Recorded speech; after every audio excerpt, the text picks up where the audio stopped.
Perdón, estaba muteada, estaba orando muteada, ahora sí. Señor amado, queremos darte gracias por esta noche, Dios. Te agradecemos, Dios, porque tú nos muestras tanto de tu palabra. Gracias, Señor, por libros como Joel, Señor, que nos expresan tu corazón, Señor. No solamente una dimensión, sino podemos ver, Señor, esta combinación de tu justicia con tu misericordia. Y gracias, gracias Dios, porque también Dios a través de ellos aprendemos cómo vivir estos tiempos y cómo vivir alineados a tu corazón y te damos gracias por eso. Bendecimos tu nombre, bendecimos a Lari y al Juanjito que hoy día nos van a compartir. Gracias por sus corazones, Señor, por su anhelo de ir profundo en tu palabra y profundo en tu corazón y por todo lo que tú les has revelado. En el nombre de Jesús, amén. Amén. Gracias, amorcito. Muy bien, gracias a todos por estar. Ahora sí comenzamos. Gracias, Juanjito, nuevamente por acompañarnos, amigo. De verdad que para nosotros es una gran bendición el estudio de este libro. Estamos muy conmovidos y de verdad nos sentimos tan, pero tan honrados de poder compartir acerca de todo esto que había estado escondido en este libro y que realmente son tesoros escondidos. Es tan hermoso todo lo que Dios nos quiere manifestar y nos viene hablando, así que simplemente queremos disponer nuestro corazón y todos podamos en esta hora dejar que el Señor nos hable a cada uno a nuestro corazón aún más profundamente y nos lleve, nos ensanche la visión y amplíe nuestra perspectiva para lo que estamos viviendo y aún para lo que vendrá, para mirar lo que Él está haciendo hoy y también lo que Él va a hacer mañana. Así que simplemente quiero rápidamente comenzar mencionando que la semana pasada ya hemos visto el capítulo 1 y hemos visto rápidamente que el profeta Joel eh, habla acerca de una gran plaga de langostas que Dios envía como un juicio, como un castigo por los pecados del pueblo y que además sirve como una advertencia y como un anuncio porque Dios luego les advierte que iba a traer algo aún peor si ellos no cambiaban su corazón. Entonces el profeta Joel les habla con mucha vehemencia, con mucha fuerza y vemos que hace un llamado de exhortación al arrepentimiento. Les dice despertad, llorad, gemid, que se vistan de silicio, que quiere decir justamente ponerse en actitud de tristeza y arrepentimiento, ¿no? Entonces, a consecuencia del pecado y de la maldad del pueblo, que ya vamos a hablar poco más adelante. Entonces, vemos que también otra de las consecuencias es que Dios ha dejado de bendecir al pueblo, ha dejado de bendecir, por ende, también la tierra, ha dejado de bendecir los cultivos, los árboles, los viñedos, ¿no? Entonces, les dice nuevamente, gemid, ceñíos, lamentad, dormid en silicio, le habla al pueblo, le habla a los sacerdotes, le habla a todos. Y ahora vamos a entender un poco más el contexto en el cual Dios hace un llamado a un arrepentimiento nacional, porque el pecado fue también a nivel nacional. Y al final les dice, proclamen ayuno, convoquen asamblea, congreguen a los ancianos y clamad, ¿no? Entonces, en este capítulo 1 se hace una primera referencia a un término clave para entender el libro de Joel y el contexto, además de lo que nos hablan varios de los profetas, el día del Señor, el día de Jehová, el día grande y terrible del Señor.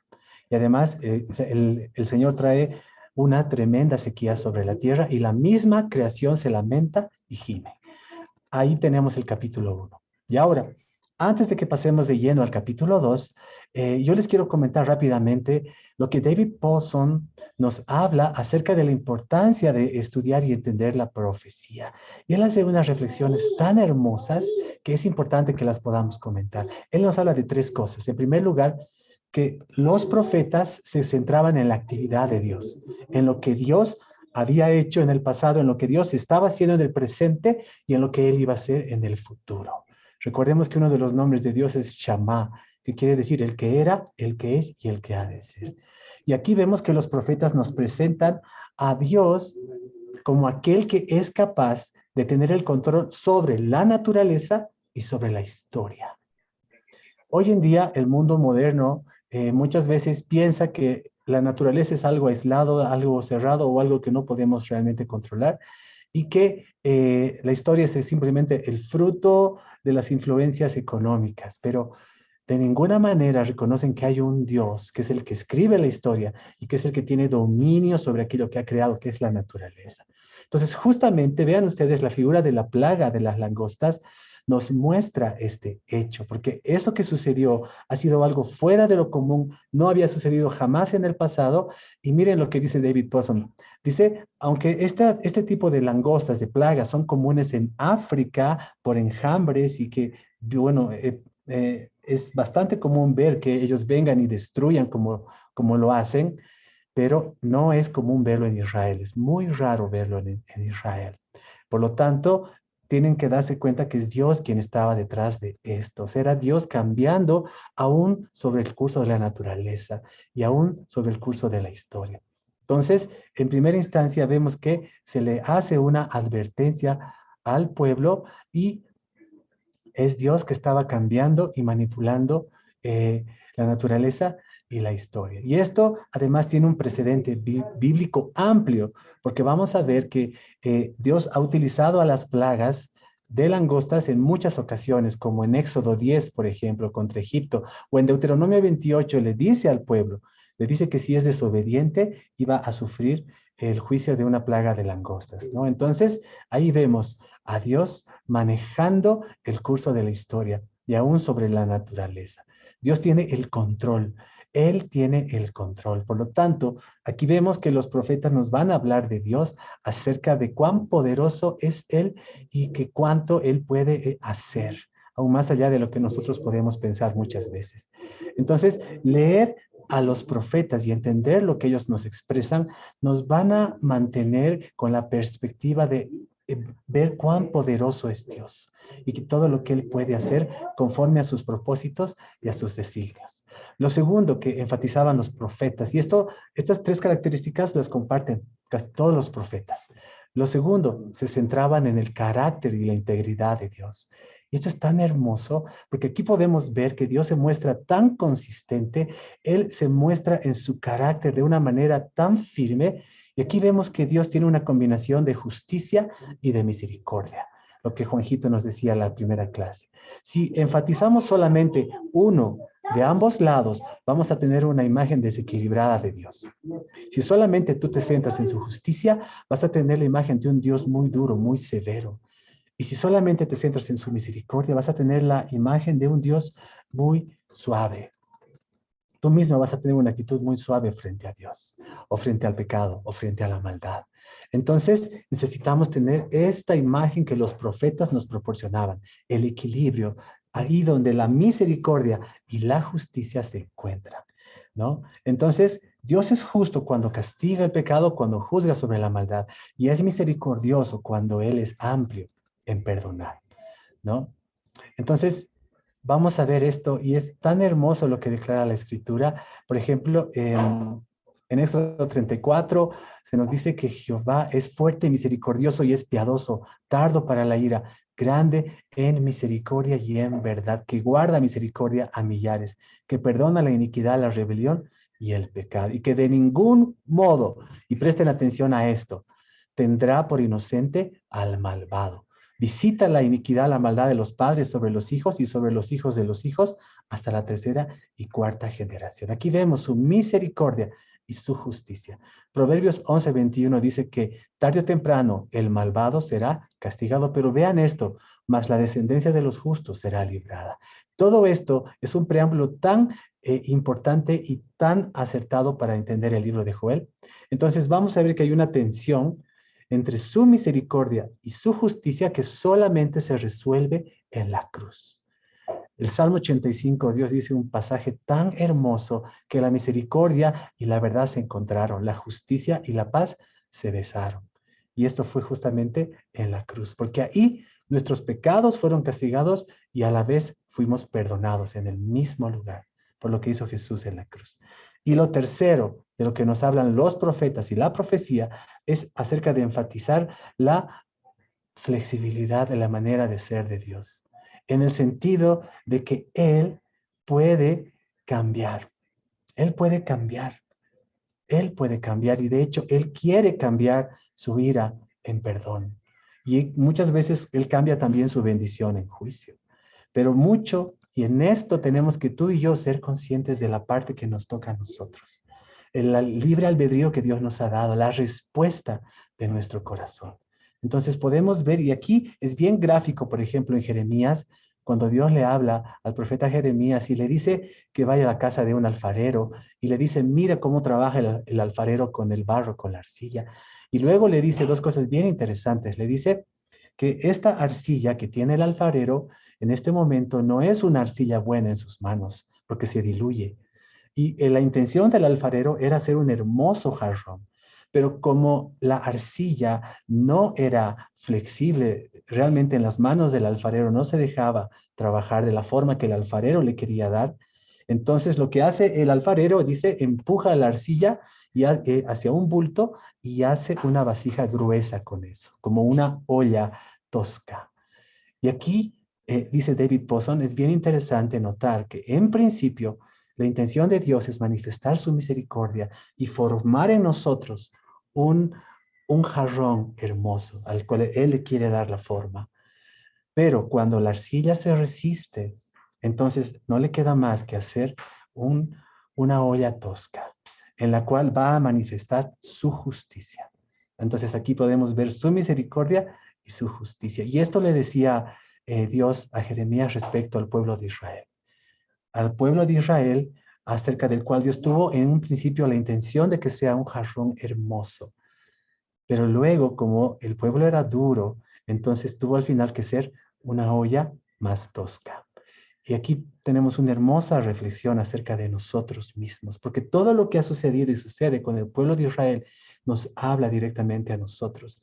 Y como decía el Juanjito, todo lo que vemos a través de los profetas y la profecía nos hablan acerca de quién es Dios y cómo es Él y cómo obra acerca de todo y con nosotros mismos.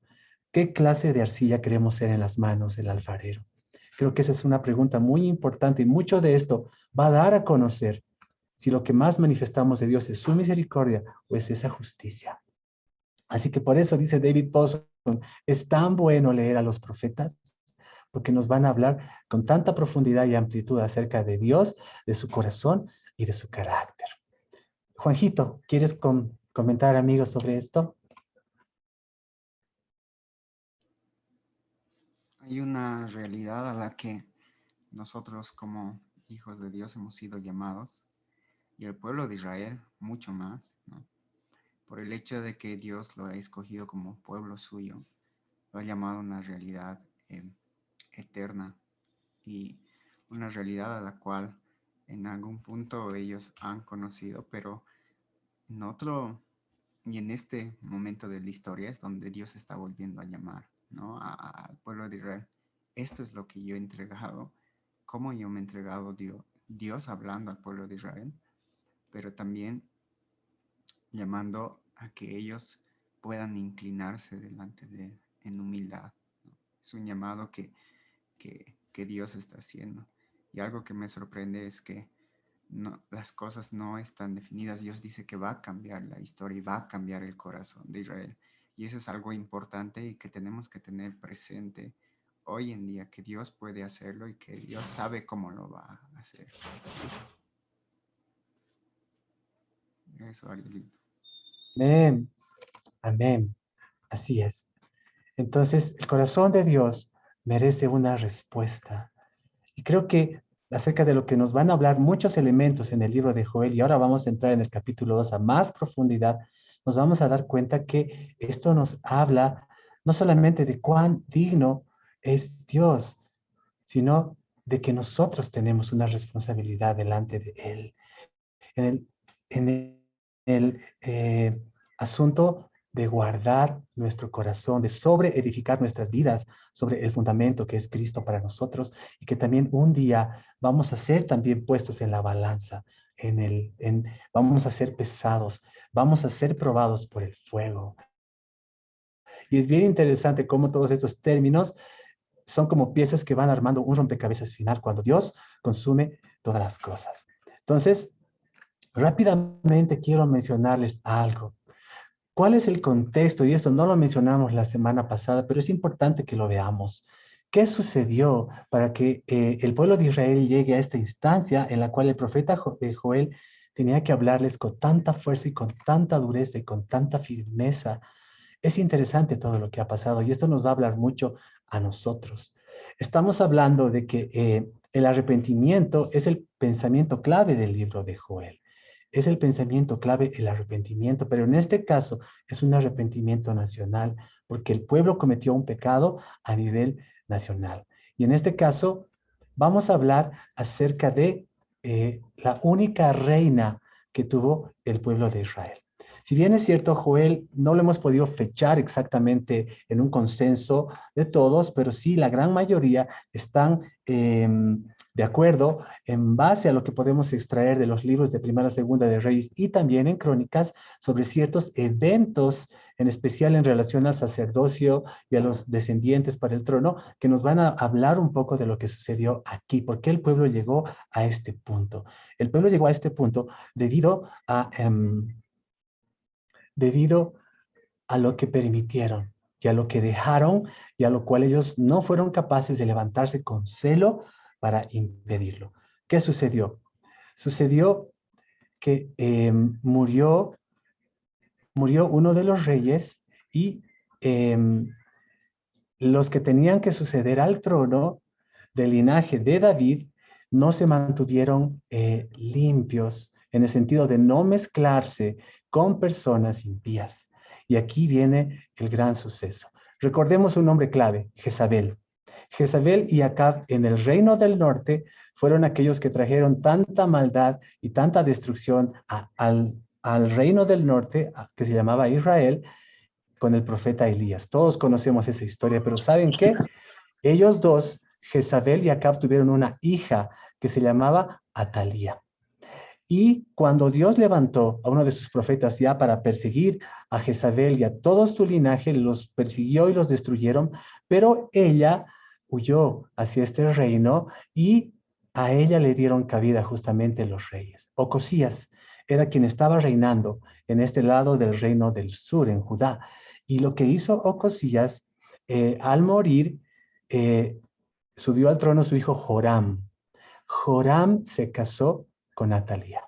Entonces, cuando Joram, que era del linaje descendiente de David, se casa con esta mujer, hija de Jezabel, una de las mujeres más malvadas y perversas que había traído que el corazón del pueblo se desvíe para adorar a Baal, cuando le abrieron la puerta a esta mujer, no lo impidieron los sacerdotes, ni siquiera los sacerdotes lo impidieron. Todos aceptaron este matrimonio. Entonces, cuando Atalía fue proclamada reina justamente con su esposo Joram y muere Joram, ¿qué creen que hace Atalía? Hace una perversidad tremenda. Desde ya, el haberla aceptado ya era una perversidad. Pero vean cómo la maldad tiene aumento y va creciendo cuando se le deja expandir. Lo que ella hizo fue asesinar a todos los hijos de Joram. ¿Para qué? Para que ya no haya más linaje real y ella pueda tomar el trono. Y es lo que hizo. Ella mató a todos los hijos de Joram. Pero había uno que sobrevivió, Joás, y Joás solamente tenía 7 años. Joás sobrevivió porque él fue guardado por el sacerdote Joiada, por la esposa del sacerdote que era hermana de Ocosías. Entonces, él preservó a Joás y lo escondió por 6 años en el templo. Ahora, esta mujer, Atalía, que además desvió el corazón del pueblo hacia la adoración a Baal, lo persiguió y lo buscó y no lo pudo encontrar solo por la fidelidad de Dios con David, su siervo. Dios preservó a Joás. Y saben, en esos 6 años reinó Atalía. Ese fue el gran pecado nacional. Y todo esto está documentado en las Escrituras. No tenemos tiempo para ir a pasajes ni dar detalles, pero básicamente vean ustedes la magnitud de esta maldad. Muchos dicen que justamente en el reino del norte, con la influencia tan terrible de Jezabel y de Acab y de todo lo que ellos sembraron y todo lo que ellos influyeron, al final el pueblo no pudo recuperarse. Ustedes saben que vino un tremendo juicio sobre el reino del norte y lo mismo sucede ahora con el reino del sur. Viene la hija de Jezabel y vuelve a sembrar esa misma semilla de maldad y de perversidad delante de Jehová, que era la idolatría, ir en pos de un Dios falso que era Baal. Y además a través de tantas tramas y tantas maldades. Entonces, es terrible lo que el pueblo permitió, a lo que el pueblo se abrió. Y por lo tanto, Dios era justo y Él era fiel y Él tenía que obrar. Así que en ese contexto es que entra el profeta de Joel y tiene que levantar esta voz tan fuerte. Ya hemos visto el capítulo 1, ahora entrando de lleno al capítulo 2, simplemente queremos hablar del verso 1 en principio. El verso 1 nos habla del día del Señor. Si bien el arrepentimiento es la idea principal en el libro, la frase clave es el día del Señor, que se repite 5 veces en todo el libro. Se repite en el 1:15 que ya hemos visto, y en este capítulo se repite 2 veces, en los versos 1, 11 y 31. Y en el capítulo 3 se repite una vez más en el verso 14. Ahora, rápidamente, ¿por qué es importante subrayar y hablar del día del Señor? La profecía de Joel fue dada 10 años después de la profecía de Abdías, en el capítulo 27 de Abdías. Ahora, están diferenciados por 10 años, pero hay algo interesante entre estas dos profecías. Abdías estaba directamente hablando de los juicios en contra de las naciones, pero Joel captó más el concepto del día del Señor, más amplio, que no solamente recaería sobre las naciones, sino que comenzaría con el pueblo de Dios, con Israel. Entonces aquí los profetas tuvieron que mostrar al pueblo que aunque ellos pensaban que estaban bien delante de Dios, no estaban bien delante de Dios. Y que aún ellos no estaban exentos de que el juicio de Dios venga sobre ellos. Y era de lo mismo que el profeta Elías les estaba hablando. Elías los desafió enérgicamente sobre este punto. Elías los desafió sobre este punto, pero fue Joel en realidad el primer profeta que les habló con tanta fuerza y con tanta vehemencia, que les habló con claridad del día del Señor grande y terrible, el que iba a traer tinieblas sobre la nación. Recordemos que en Romanos 2 el apóstol Pablo les dice también a sus lectores que si ellos incurren en permanecer en lo mismo que hacen los incrédulos, no van a escapar de la ira de Dios. Ahora vamos a comenzar a ver esta faceta y vamos a comenzar a ver también esta proyección hacia el tiempo final, cuando Dios consume todas las cosas, pero cómo Dios trata con la maldad, cómo Dios trata con el pecado. Entonces, vamos a ver, el día del Señor tiene un contexto muy amplio en toda la profecía. No solamente se encuentra en el libro de Joel. Es más, si sumamos a todos los profetas que hablaron sobre este término, podemos decir que se repitió 19 veces y fueron 8 diferentes profetas que lo hablaron en el Antiguo Testamento.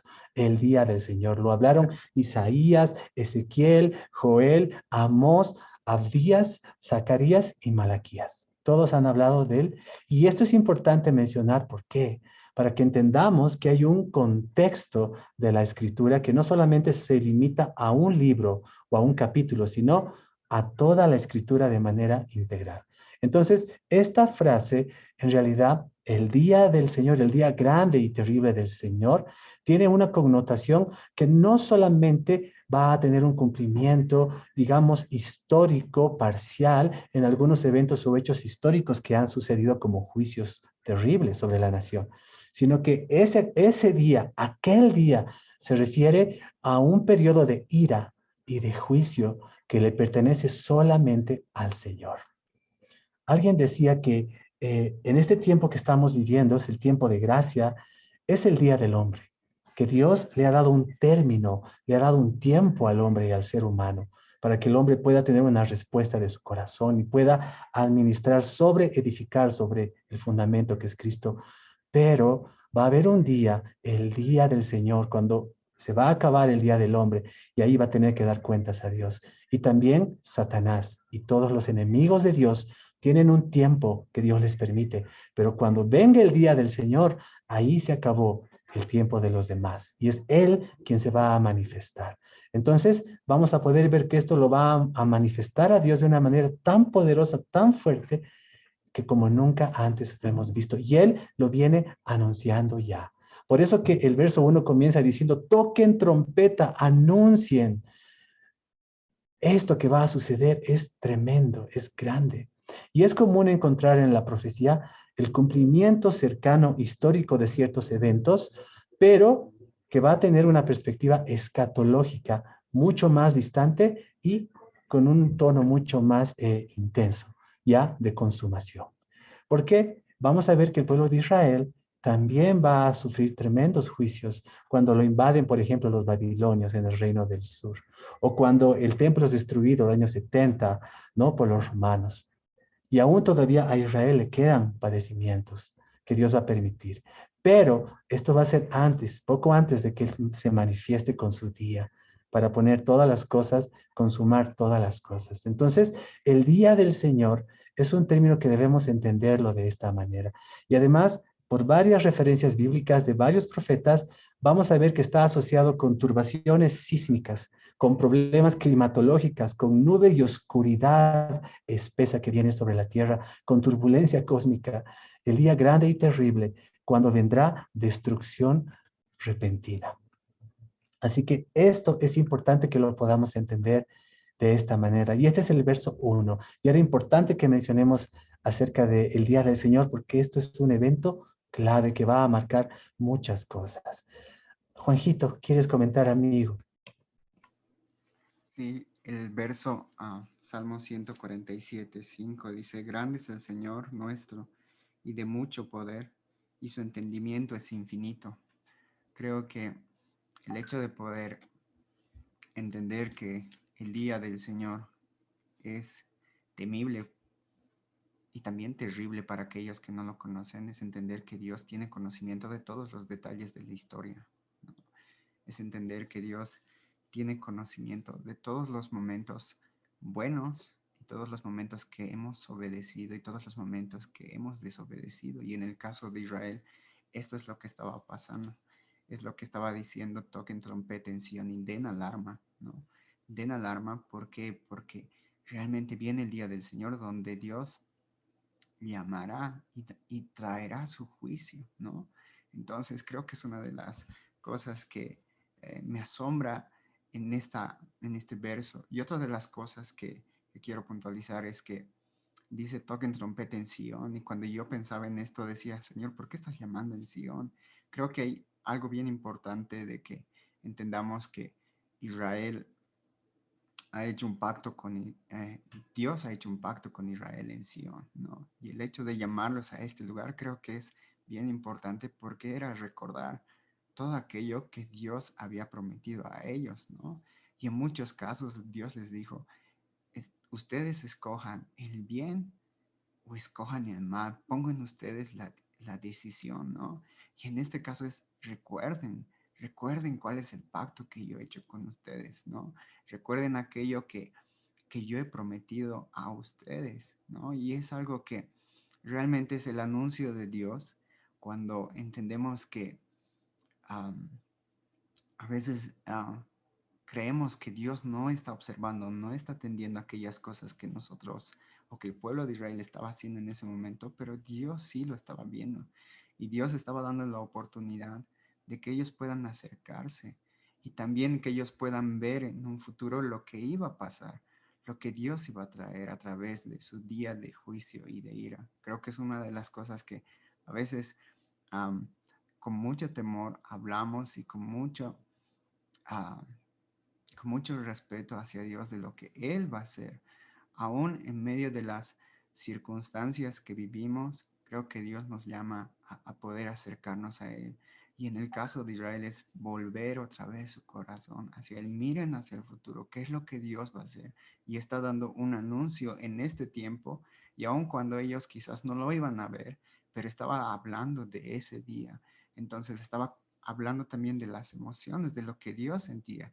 No era era un Dios que sí estaba dispuesto a perdonar, pero también que iba a tener un día de ira, ¿no? Entonces eso nos trae una perspectiva también del Dios misericordioso, pero así también del Dios de justicia, del Dios que va a castigar a aquel que ha sido culpable y que a aquel que lo ha rechazado. Eso es algo bien importante y creo que conmueve mi corazón al poder entender eso, ¿no? Amén. Así es, Juanjito. Ahora, era importante que podamos ampliar un poco y darle más tiempo a este concepto del día del Señor, porque esto es algo clave en todo el libro de Joel. Pero ahora vamos a ver rápidamente del verso 2 al verso 10, esta parte donde todavía estamos viendo el juicio anunciado y el juicio que se iba a cumplir. En primera instancia hemos visto el juicio de la plaga de las langostas que arrasó con todo en su camino y no dejó nada, dejó una tremenda sequía sobre la tierra. Ahora, vemos que Dios es muy gráfico y Él habla a través muchas veces de ilustraciones y de figuras para que podamos entender. Y es tan interesante cómo Dios es tan constante en ciertos conceptos, porque esto de las plagas se repite muchas veces y en muchos lugares. De hecho, hay un gran paralelismo entre esto que se describe a continuación y Apocalipsis 9, de lo que sucederá cuando Dios manifiesta aquel día grande y terrible. Entonces, en lo natural, vemos que se cumple sobre el pueblo de Israel la plaga de las langostas y todo lo que deja, ya lo hemos visto en el capítulo anterior. Pero ahora, a partir del verso 2 en adelante, el profeta les vuelve a hablar de otra plaga que va a asolar, muy, muy similar, pero aún más terrible que la de las langostas que ellos han visto con sus propios ojos. Y esto es como una advertencia porque todavía el corazón del pueblo no estaba verdaderamente, genuinamente arrepentido, como Juan el Bautista dijo, hagan frutos dignos de verdadero arrepentimiento. Entonces, del pasaje 2 al pasaje 10, vemos una descripción de tantos elementos y de una manera tan, por eso se dice que Joel era una persona que tenía estudios, porque lo hace de una manera tan alta en su lenguaje, y él les habla de tinieblas, de oscuridad, de nube y de sombra, les habla de un pueblo grande y feroz que va a venir desde el norte, que va como con fuego, que va a abrazarlos como con llama, y además dice, detrás de él va a dejarles simplemente un desierto y que no habrá quien escape. Y les habla del aspecto como de caballos, gente de a caballo, les habla de ruidos como el estruendo de carros que están saltando sobre las cumbres, haciendo todo, o sea, como similar al ruido de las langostas cuando aletean juntas. Un pueblo tan fuerte y tan dispuesto para la batalla que delante de él temen los demás pueblos. Hombres de guerra subirán el muro, aún incluso entrarán en las casas y aún como ladrones entrarán por las ventanas. No habrá nada que los pueda detener. Cada uno irá por su carrera. Dice, invadirán la ciudad y temblará la tierra, se estremecerán los cielos, el sol y la luna se oscurecerán y las estrellas retraerán su esplendor. Entonces aquí vamos a ver dos cosas. En un sentido histórico y cercano, estaba profetizando la invasión del pueblo babilonio, como juicio que iba a venir a Judá si ellos no se repetían realmente de corazón. Vemos en el reino del norte que Dios ejecutó ya, bueno, que iba a ejecutar, todavía no lo hizo, pero ya iba a ejecutar pronto ese juicio con la invasión de los asirios. Pero en el reino del sur, en Judá, era esta profecía específicamente hablaba de los babilonios. Entonces, es bien interesante notar que aunque comienza describiéndolos como si fuera la misma plaga de langostas, en realidad, si vemos más de cerca, nos está hablando de miles de millares de soldados marchando hacia la tierra y destruyéndolo todo en su camino. O sea, definitivamente era una imagen mucho más terrible, mucho más alarmante. Eran los babilonios, porque entre todos los pueblos de la tierra antigua, los babilonios eran conocidos por conquistar a los pueblos de una manera tal que su política era dejar la tierra quemada y que mataban a todos, incluso a los seres vivos.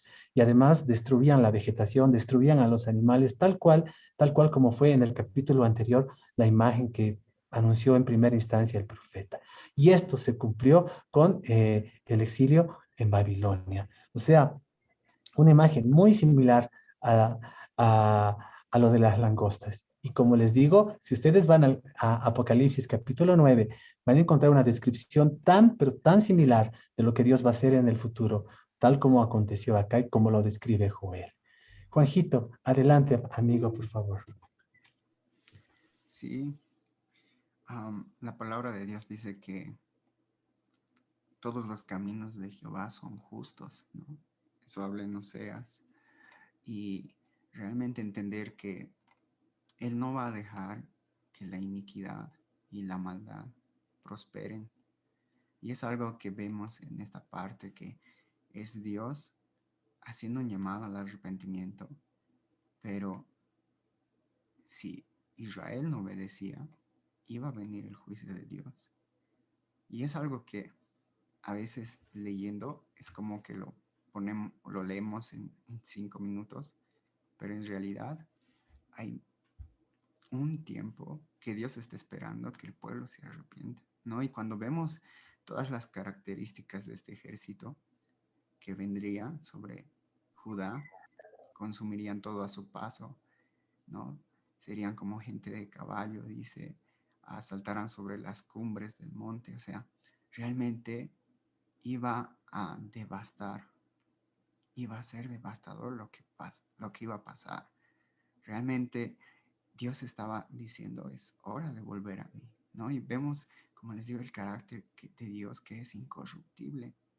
Realmente Dios va a castigar a aquel que lo desprecia, ¿no? Y podemos ver eso y entender también que Dios mismo es quien lo está anunciando, ¿no? No es un anuncio simplemente de una persona, sino es Dios mismo quien lo está anunciando para que nosotros sepamos y que quede como evidencia de que Dios lo ha hablado y lo ha dicho en un tiempo de que ellos puedan volver hacia Dios, ¿no? Y eso es algo que me asombra por el hecho de que a veces en nuestro contexto, a veces creo que esperamos que Dios, o mejor dicho, pensamos que Dios no ha anunciado, pero realmente Dios lo hace público, anuncia todo aquello que va a hacer, y eso dice también su palabra, va a anunciar por medio de sus profetas. Y es algo que vemos en esta parte, que Dios lo está anunciando por medio de Joel, con tanta dureza, pero también con tanta firmeza en el corazón de lo que Dios iba a hacer en el pueblo de Israel. Amén. Así es. Ahora quiero que prestemos atención solo al verso 11. El verso 11 dice así: y Jehová dará su orden delante de su ejército, porque muy grande es su campamento, fuerte es el que ejecuta su orden, porque grande es el día de Jehová. Y aquí se vuelve a mencionar el término del día de Jehová. Y dice, grande es el día de Jehová y muy terrible. ¿Quién podrá soportarlo? Y me llamó tanto la atención esta pregunta. Ahora, de nuevo, la profecía bíblica tiene un cumplimiento literal y ha tenido su cumplimiento literal, pero también tiene su cumplimiento parcial a través de eventos en la historia que suceden más adelante. Eso se llama la ley del doble cumplimiento. Y también hay un cumplimiento ya absoluto que consuma todo. Y eso solamente se da en el contexto de lo que Dios va a hacer al final. Entonces, cuando nos habla de los juicios de Dios, vean que hay juicios que Dios ha traído y ha permitido, todavía dando tiempo y oportunidad para que el corazón se vuelva a Él. Y han habido juicios que también han sido definitivos, como cuando los asirios destruyeron el reino del norte. Pero hay juicios que también están guardados para el gran momento de la manifestación del día de Dios, el día del Señor, el día grande y terrible. Entonces, Él nos está hablando con toda esa proyección, digámoslo así, en la línea del tiempo. Eventos que han sucedido en su momento, eventos que han sucedido posteriores y eventos que todavía van a suceder y que van a ser como una consumación total y definitiva cuando Dios juzgue y trate con su ira y juicio toda la maldad. Y no solo la maldad, sino que Él va a poner en la balanza a todos. Por eso, la pregunta es, ¿quién podrá estar de pie? Y cuando meditaba en esta pregunta, inmediatamente el Señor me llevó a muchos pasajes que quiero rápidamente leerles simplemente. Malaquías 3:2 dice, pero ¿quién podrá soportar el día de su venida? ¿Quién podrá mantenerse en pie cuando Él aparezca? Y vean lo que dice, porque Él es como fuego de fundidor y como jabón de lavanderos. Él es fuego consumidor. Mateo 3:10 dice que el hacha ya está puesta a la raíz de los árboles. Por tanto, todo árbol que no da buen fruto es cortado y es echado al fuego. 1 Corintios 3:13 dice que la obra de cada uno será evidente porque el día la dará a conocer. pues como fuego será revelada. Quiero que notemos cómo Dios es tan constante y tan continuo en hablarnos a través de la figura del fuego. Dice, el fuego lo revelará, probará la calidad de la obra de cada uno. Apocalipsis 6:17 dice, porque ha llegado el gran día de la ira de ellos. Ella estaba hablando del Cordero. ¿Y quién podrá sostenerse aquel día? El Salmo 76:7 dice, tú, solo tú, has de ser temido. ¿Y quién podrá estar en pie en tu presencia en el momento de tu ira? El Salmo 130 dice, Señor, si tuvieras en cuenta las iniquidades, ¿quién, oh Señor, podría permanecer? Y miren lo que dice Proverbios 25. Quita la escoria de la plata y saldrá un vaso para el orfebre. Y quiero que veamos también estos pasajes porque son muy importantes para este contexto. El Salmo 2, que nos habla acerca de honrar al Hijo para que no se enoje y perezcáis en el camino, pues puede inflamarse de repente su ira. Aquí nos está hablando de ese día. Dice, cuán bienaventurados son todos los que en Él se refugian. Es tan hermoso ver esta perspectiva que además el Señor nos ha dicho y nos trae, nos recuerda acerca de cuando sucederá esto. El Salmo 76:7 dice, tú, solo tú has de ser temido. ¿Quién podrá estar en pie en tu presencia? ¿Quién podrá estar de pie aquel día? El Salmo 130 dice, Señor, si tú tuvieras en cuenta las iniquidades, ¿quién podrá permanecer? Em, Creo que la referencia bíblica es amplia y es abundante. Y nos habla acerca de que aquel día, cuando el Señor traiga fuego sobre la tierra, porque si en un principio fue el juicio con agua, como nos dice el apóstol Pedro en el diluvio universal, ahora va a ser por fuego. ¿Y saben quién va a poder estar de pie aquel día? Vean lo que dice el Salmo 91:14. Por cuanto en mí ha puesto su amor, yo también lo libraré. Lo pondré en alto por cuanto ha conocido mi nombre. Y el Salmo 27:5-6, es una tremenda declaración de David que dice, porque él me esconderá en su tabernáculo en el día del mal. Me ocultará en lo reservado de su morada, sobre una roca me pondrá en alto. Y vean lo que dice después, y luego levantará mi cabeza sobre mis enemigos que me rodean, y yo sacrificaré en su tabernáculo sacrificios de júbilo, cantaré y entonaré alabanzas a Jehová. Entonces, cuando Dios traiga tremendo juicio de fuego sobre la tierra, ¿qué es lo que va a quedar en pie? ¿Cuál va a ser el fruto después que Dios manifiesta aquel grande día terrible? Eh, y por eso tenemos en las escrituras el testimonio de un cántico, el cántico del Cordero. El cántico del Cordero que se encuentra en Apocalipsis 15, que dice así, y cantan el cántico de Moisés, siervo de Dios, y el cántico del Cordero diciendo, grandes y maravillosas son tus obras, Señor Dios Todopoderoso. Justos y verdaderos son tus caminos, Rey de los santos. ¿Quién no te temerá, oh Señor, y glorificará tu nombre? Pues solo tú eres santo, por lo cual todas las naciones vendrán y te adorarán, porque tus juicios se han manifestado. O sea que después de aquel día grande y terrible va a haber un tremendo fruto sobre la tierra. Y ya vamos a ir más adelante también a esto en los siguientes versos del capítulo 2. Adelante, Juanjito. Entender que ese día llegará nos pone en perspectiva de temer a Dios, nos pone en perspectiva de tener un corazón que teme lo que Dios hace, ¿no? Creo que las circunstancias que estaba pasando o que iba a pasar Israel era no solo vuelvan al corazón de Dios, sino que teman quién es Dios, ¿no? Él es el Dios de la creación. Como dice en Apocalipsis, Él es el alfa y el omega. Él es el principio y el final. Y volver nuestro corazón a Dios es inclinar y volver a temer lo que Él dice. Es volver a creer lo que Él está hablando sobre nuestras vidas. Porque algo que había pasado en el pueblo de Israel es que ellos se habían olvidado de Dios.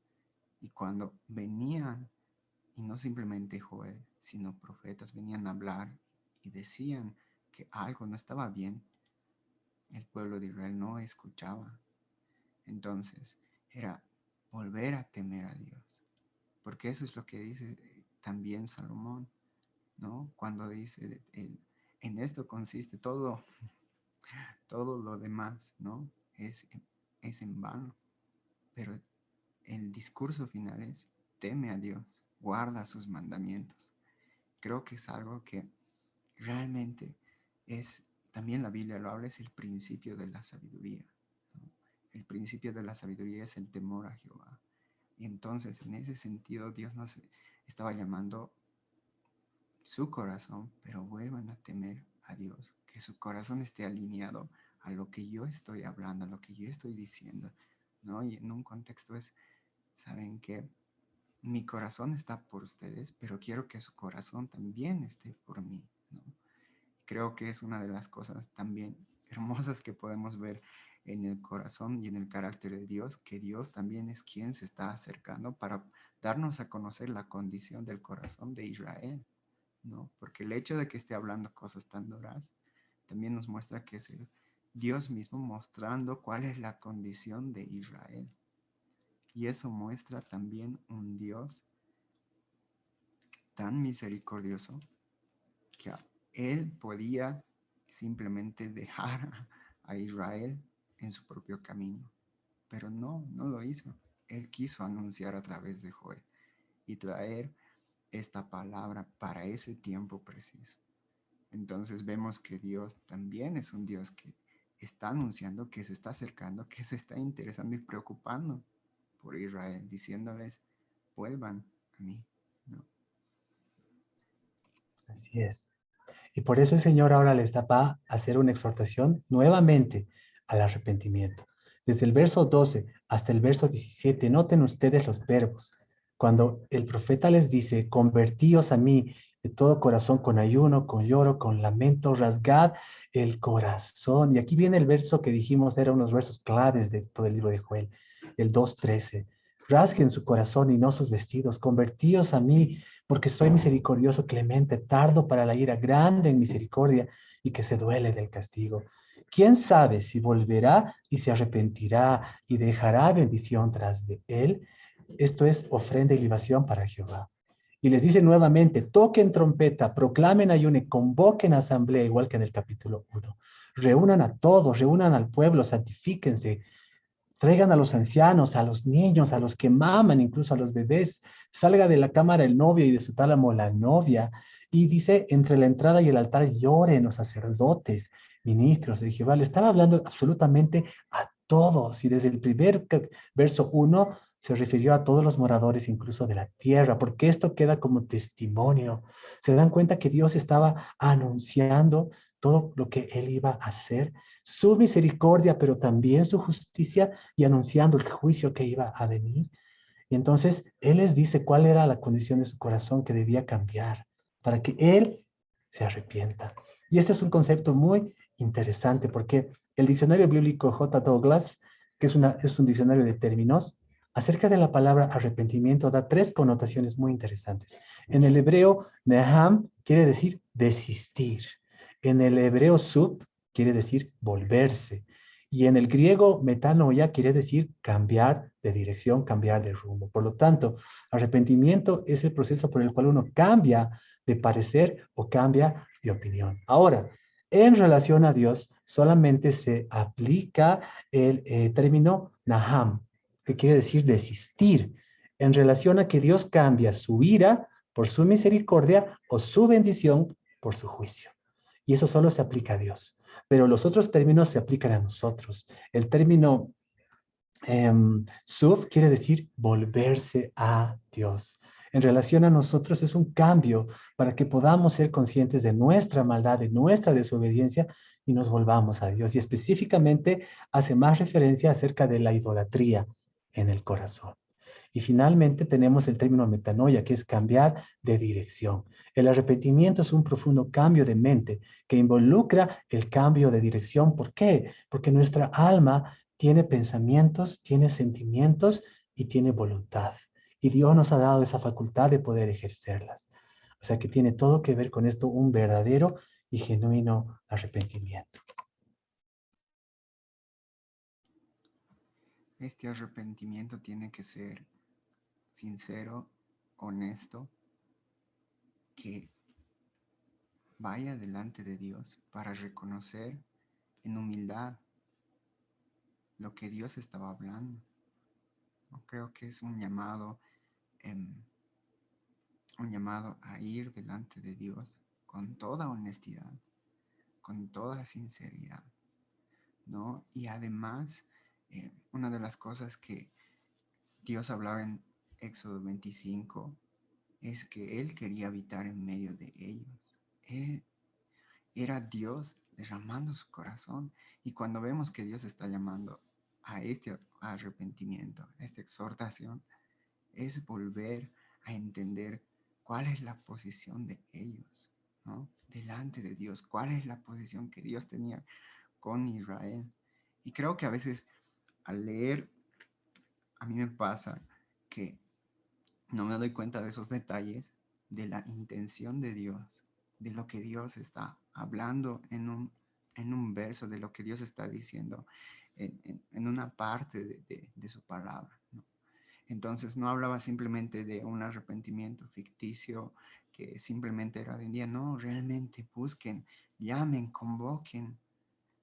Realmente era una urgencia de poder volver delante de Dios y reconocer que habían pecado. Incluso vemos que Dios les dice, no, esto es lo que ustedes tienen que reconocer. No, esa es la instrucción de Dios. Y cuando yo veo la instrucción de Dios, digo, wow, Dios nos está guiando a saber incluso cómo derramar nuestro corazón y cómo dirigirnos hacia Él. Y cuando veo eso me doy cuenta de lo que habla Ariel cuando dice, todo se trata de Dios. Entonces es Dios convocándolos, es Dios hablando la condición, pero es Dios también instruyéndoles para saber cómo ir delante de Él.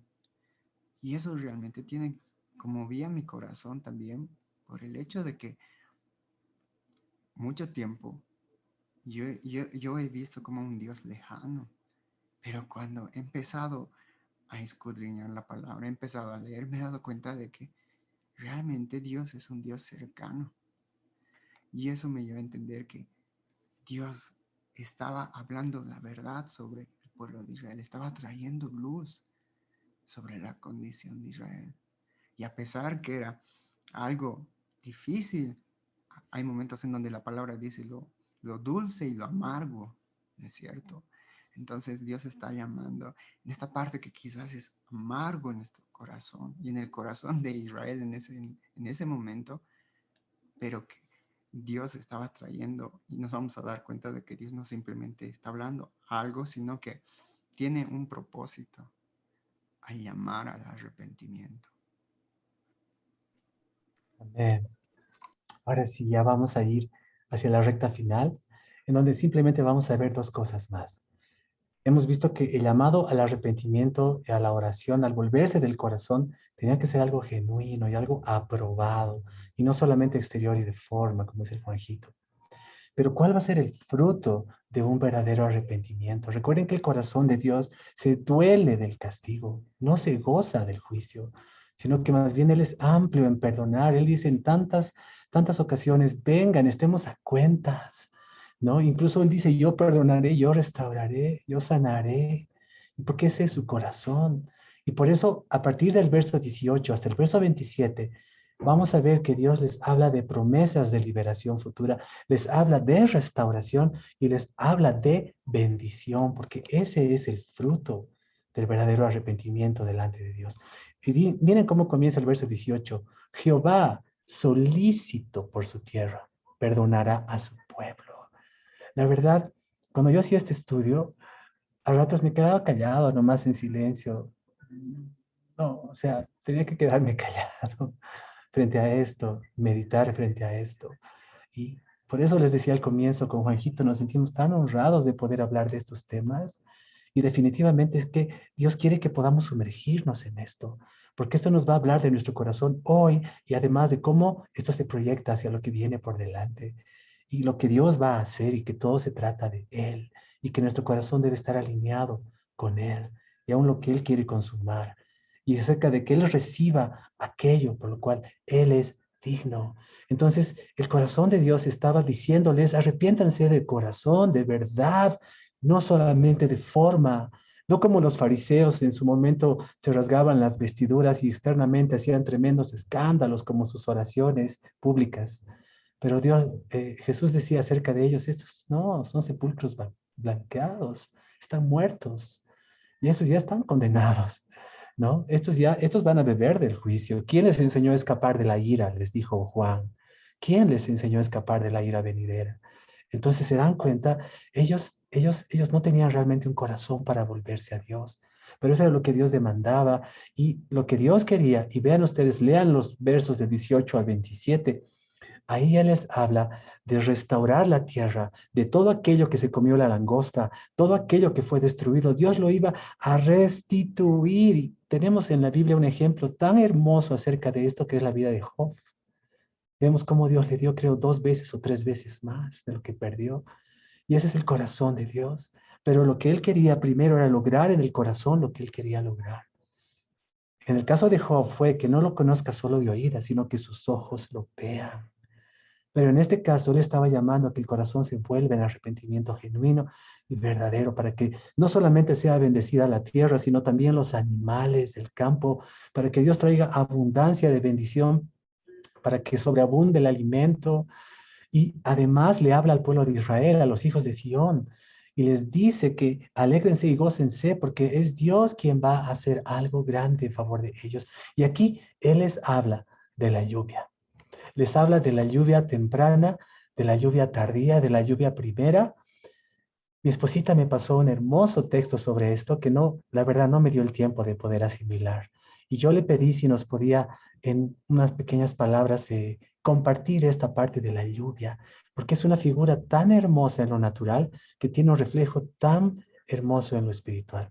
Amorcito, por favor, si nos puedes comentar sobre la lluvia. Gracias, amorcito. Sí, la palabra habla de la lluvia temprana y la lluvia tardía.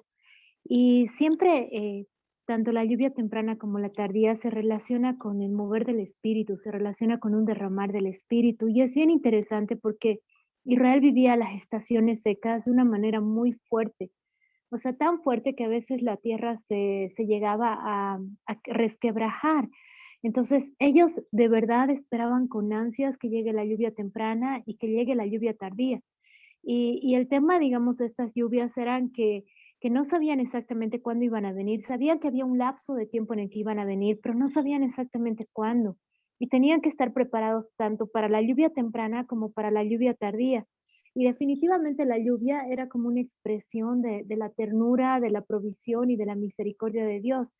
Y, y, y es como que las lluvias tempranas, habían varios tipos de lluvia que aparecen en las escrituras. Había una que era la lluvia intensa o fuerte, que era Gosem, y de esa se habla en varias porciones de la escritura.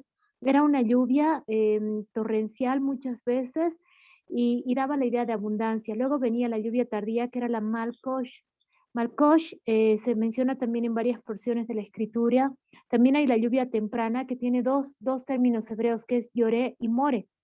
Y también hay diferentes versículos para ambas y la lluvia en general. Y cuando en este pasaje de la escritura de Joel 2, 23 y 24 dice, está hablando justamente de esto, ¿no? Dice, hijos de Sión, regocijaos y alegraos en el Señor vuestro Dios, porque Él os ha dado la lluvia temprana para vuestra vindicación y ha hecho descender para vosotros la lluvia temprana y la lluvia tardía como en el principio. Y ambas lluvias tenían una función diferente, tanto la lluvia temprana como la lluvia tardía. ¿Y cómo funcionaba en las estaciones de Israel? Primero había un tiempo de mucho calor, como les digo, de una sequedad muy fuerte, y en ese momento aparecía lo que era la lluvia temprana, que eran Yore y More. Y esto que era lo que hacía, ¿no? Que era, digamos, una lluvia temprana o de invierno, para poder, básicamente lo que hacía era, esto daba lugar a que se are. Entonces, era necesario que la gente que estaba esperando la lluvia temprana, de esto dependían todos los cultivos, toda la alimentación que iban a tener, estén preparados para esa lluvia temprana. ¿Por qué? Porque la lluvia temprana venía y ellos tenían que estar listos para arar la tierra. Y básicamente el arar la tierra lo que provocaba era que pudiesen, o sea, esta lluvia venía y ablandaba la tierra. Si no existía esta lluvia, en vano era plantar cualquier cosa porque no había la tierra ablandada, pero la ablandaba y cuando araban la tierra, no solamente removían superficialmente, sino también sacaban las malezas que se habían formado. Y cuando cesaba esta lluvia temprana, luego de eso venía la lluvia intensa fuerte que era la Gosen, y esta lluvia era muy interesante. ¿Por qué? Porque si bien no servía directamente para la tierra, para el arado y lo que iba a hacer luego la lluvia tardía, lo que hacía era llenar los estanques de agua, porque era una lluvia que se filtraba, digamos, porque había habido la lluvia temprana y la tierra se había ablandado, se filtraba a través de la tierra y llenaba los estanques y llenaba las cisternas y los manantiales que les iban a servir, digamos, como provisión durante la época seca de Israel. Cesaba esta lluvia y ahí venía la lluvia Malkosh, que era la lluvia tardía. Y es súper interesante lo que pasaba. ¿Por qué? Porque la lluvia temprana lo que hacía, como les decía, era ablandar la tierra, pero la tierra podía ser removida, se preparaba el terreno para el arado y se sembraba la buena semilla. Solo con la lluvia temprana se podía sembrar la buena semilla. Allí germinaba y luego aparecía como hierba, y no solamente esto, sino que era el momento en que crecía la raíz lo suficiente como para llegar al suelo, porque del suelo era que iba a tomar los nutrientes, no de otro lugar. Y luego de esto venía ya la lluvia tardía, bueno, las lluvias torrenciales y luego la tardía, que básicamente, si no existía lluvia tardía, no iba a haber un fruto, porque la lluvia tardía lo que hacía era provocar, digamos, que la plantita diera su flor, que la flor cayese, y una vez que la flor caía, aquí, digamos, se daba el fruto y el fruto maduraba. Y esto es bien impresionante cuando habla de la lluvia tardía y de la lluvia temprana y tardía. Yo creo que habla de la primera y la segunda venida de Jesús, pero también creo que eran como temporadas de arrepentimiento. ¿Por qué? Porque es como que una lluvia tardía, una lluvia temprana blanda, y no es que Dios necesite esas temporadas de venir delante de Él en arrepentimiento, pero somos nosotros, que por la dureza de nuestro corazón sí necesitamos experimentar estas temporadas y aún necesitamos anhelarlo. Por último, en Zacarías 10:1 dice: pedid a Jehová lluvia en la estación tardía. Jehová hará relámpagos y os hará lluvia abundante, y os hará lluvia abundante y hierba verde en el campo a cada uno, ¿no? Entonces es súper interesante esto. Gracias, amor. Amén. Gracias, amorcito. Creo que es una imagen muy gráfica a través de la cual podemos entender la intención que tiene Dios acerca de que del corazón haya una respuesta. Y dice la palabra, y Jesús nos enseñó con su parábola de que el corazón es una tierra a través de la cual Él quiere sacar fruto. En Juan 15 nos habla que lo que glorifica al Padre es el fruto de nuestro corazón, de nuestra vida. Por lo tanto, nuestro corazón es esa tierra que tiene que ser preparada, que tiene que ser labrada y que tiene que ser trabajada para que haya un fruto, que tiene que ser también purificada, limpiada. Entonces, todo es tan clave lo que podemos extraer de esta enseñanza, de este libro de Joel, en el hecho de que cuidemos nuestro corazón y que realmente velemos cuál es el estado de nuestro corazón y que no caigamos en el error de creer que estamos bien simplemente por nuestra propia opinión, sino que realmente escuchemos la voz de Dios, porque vean cómo es Él. Él anuncia, Él advierte, Él incluso trae una imagen para que le entendamos. Y sin embargo, si el corazón no se vuelve, la intención de Dios es perdonar, es arrepentirse de hacer el mal que había dicho que iba a hacernos, como ocurre en Jonás. Y en Jonás Dios se arrepiente y ya no trae castigo sobre Nínive. ¿Por qué? Porque ellos se arrepienten. Pero ese es el corazón de Dios. Y veamos que esto realmente es algo que nosotros tenemos que abrazar en nuestra vida. Y sepamos que Dios está trabajando en nosotros. Él está trabajando en nuestro corazón día a día. Y hay una hermosa y última promesa que ahora vamos a ver con el Juanjito para concluir, a partir del verso 28. Y ese es el pasaje que todos conocemos de memoria. Y derramaré de mi espíritu sobre toda carne. Este es el pasaje que todos amamos. Después de esto, dice, derramaré mi espíritu sobre toda carne y profetizarán y soñarán sueños, verán visiones. Y los siervos y sobre las siervas derramaré mi espíritu. Daré prodigios. Y vean lo que dice. Daré prodigios en el cielo y en la tierra, sangre y fuego, columnas de humo. El sol se convertirá en tinieblas y la luna en sangre, antes que venga el día grande y espantoso de Jehová. Entonces, termina diciendo, todo aquel que invoque el nombre del Señor será salvo. Y esto tiene un doble cumplimiento, porque ya lo dice el apóstol Pablo, que el que invoque el nombre del Señor hoy es salvo. Pero en aquel día se está refiriendo a Israel, que invocará, que clamará al Señor. Y el Señor los va a salvar. Esa es la gran promesa de Dios con el pueblo de Israel, que Él mantiene fiel y firme hasta el final. Entonces, simplemente, bueno, yo quiero decirles que conmueve leer el libro de Joel. Uno no es el mismo después de hacer un estudio de este libro y de poder entender y abrazar aquello que Dios te está hablando, que tiene todo que ver con tu vida y tiene todo que ver con lo que Dios va a hacer al final, con lo que Él va a consumar y la responsabilidad que está de nuestro lado. Entonces, Dios va a traer un derramar del Espíritu tan grande y tan terrible, así como va a traer un juicio tan terrible, va a traer un derramar del Espíritu Santo tan hermoso sobre la tierra, pero es porque Él primero va a haber preparado los corazones. Recuerden que todos anhelamos el cumplimiento de aquello que oramos, que cantamos y que todo el tiempo proclamamos, que la tierra será llena del conocimiento de Dios, que las aguas, más, así como las aguas cubren el mar, será llena su gloria en todo lugar. Dice, su nombre será proclamado desde donde el sol nace hasta donde el sol se pone, se levantará incienso a Él. Él es digno de esto. Las naciones vendrán y dirán, vengan, subamos al monte del Señor. Él nos enseñará. Todos anhelamos ver esto y será cuando Él venga e instale su reino milenial. Pero antes, Él tiene que purificar la tierra, tiene que traer sus juicios y ahí todo va a ser puesto en la balanza. Entonces, que nuestro corazón realmente sea abrazado ya por ese fuego consumidor. Hay un pasaje, no me acuerdo la cita, pero dice, ¿quién morará con la llama eterna? ¿Quién morará con la llama eterna? Y Malaquías nos habla de la figura del el fuego consumidor que purifica la plata, el orfebre, que se sienta para purificar la plata. Entonces, que nosotros podamos ser en sus manos un barro que sí está dispuesto para que sea formado como Él quiere.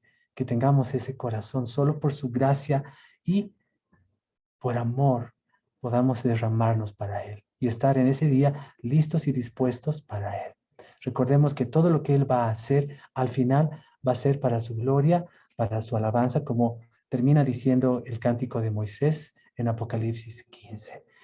Grandes y maravillosas son tus obras, Señor Dios Todopoderoso, justos, verdaderos tus caminos, Rey de los santos. ¿Quién no te temerá, oh Señor, y glorificará tu nombre? Pues solo tú eres santo, por lo cual todas las naciones vendrán y te adorarán, porque tus juicios se han manifestado.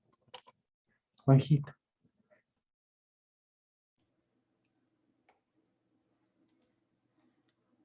Cuando vemos este pasaje y este verso que eh, logramos muchas veces, y yo me ponía a pensar en esta parte, ¿no? Que dice, profetizarán vuestros hijos y vuestras hijas, vuestros ancianos soñarán sueños y vuestros jóvenes verán visiones, ¿no?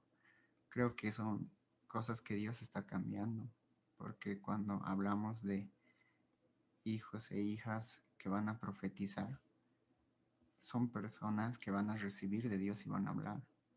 Y es algo que lo vamos a ver y es algo que Dios ha prometido que va a pasar, ¿no? Y cuando vemos a los, dice, ancianos soñarán sueños, normalmente cuando alguna vez pensamos en un ancianito decimos, no, ya ha cumplido todo lo que tenía que hacer, pero aquí dice la palabra lo contrario, soñarán sueños, ¿no? Y vuestros jóvenes verán visiones, ¿no? A veces creo que el concepto de jóvenes no está pensando en el futuro, ¿no? Pero aquí dice lo contrario. Y, y cuando yo leí esto es realmente lo que Dios está prometiendo hacer y cómo está cambiando algunas cosas que nosotros hemos creído que no podían suceder, ¿no? Y en este caso, aun cuando en Hechos se menciona esto, realmente nadie estaba considerando cuando nos ponemos en el contexto de los apóstoles, ¿no?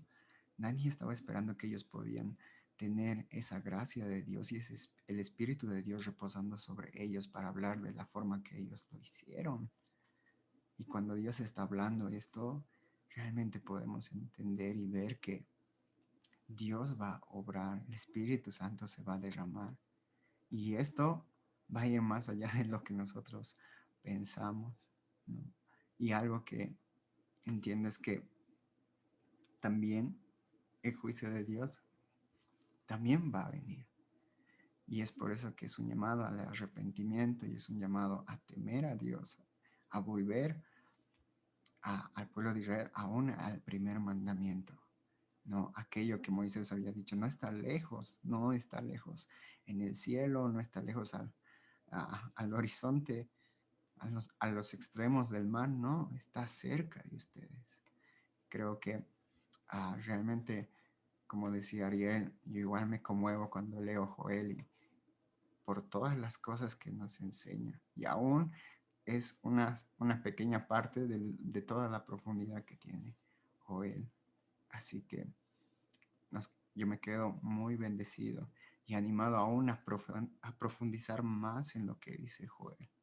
Así que podemos ver un Dios que da una promesa, pero al mismo tiempo es un Dios que va a traer su justicia, porque es un Dios santo. Y antes de concluir, solamente quería hacer dos pequeñas declaraciones, creo que son importantes, porque hay personas que piensan que esta profecía ya se cumplió en Pentecostés.